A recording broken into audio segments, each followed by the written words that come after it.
Jamani, kesho ndo kesho, asemaye kesho ni Mungu.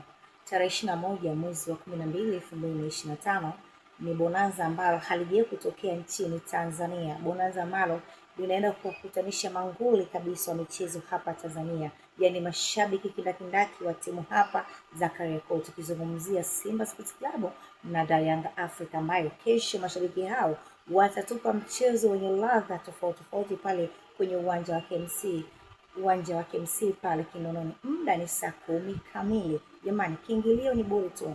Ukiwa kama wewe ni shabiki wa michezo nchini Tanzania, ukiwa kama ni shabiki ambaye uko hapa Dar es Salaam, unakosa vipi kwenda kuangalia bonanza hilo kali ambalo linakutanisha mashabiki wa Simba na Yanga hapo kwenye dimba la KMC? Jamani, mtanange utakuwa ni mzuri sana na sio mtanange wa kukosa. Kama mimi Tunda nitakuwepo ngulu ya michezo pale kwenye uwanja wa KMC na nitakuwepo live. Wewe ukiwa kama ni shabiki wa michezo unakosa vipi kwenda kusapoti chama lako? Je, tunataka tujue kati ya Simba na Yanga nani ataondoka na ushindi ambao kesho lazima mshindi wa kwanza aondoke na kombe na mshindi wa pili lazima aondoke na medali. Je, bado Simba ataendeleza uteja wake chini ya Yanga? Je, Yanga ataendelea kuwa ni kinyang'anizi kuhakikisha kwamba anapata alama 3 na kuondoka na ushindi pale kwenye uwanja wa KMC Kinondoni? Ukiwa kama ni mwanamichezo, tunakupaswa usogee karibu ili kutazama mtanange huo.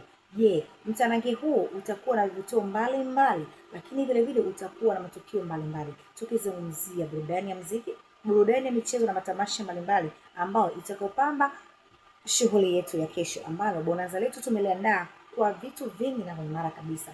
Lakini ukiwa kama wewe ni shabiki wa Simba Sports Club, basi nenda ka support mashabiki wengine ambao kesho wanatupa karata zao dhidi ya watani wao jadi Yanga Africa, ambao kesho tunataka tujue ubabe ni mdomoni tu ama uwanjani. Ukiwa kama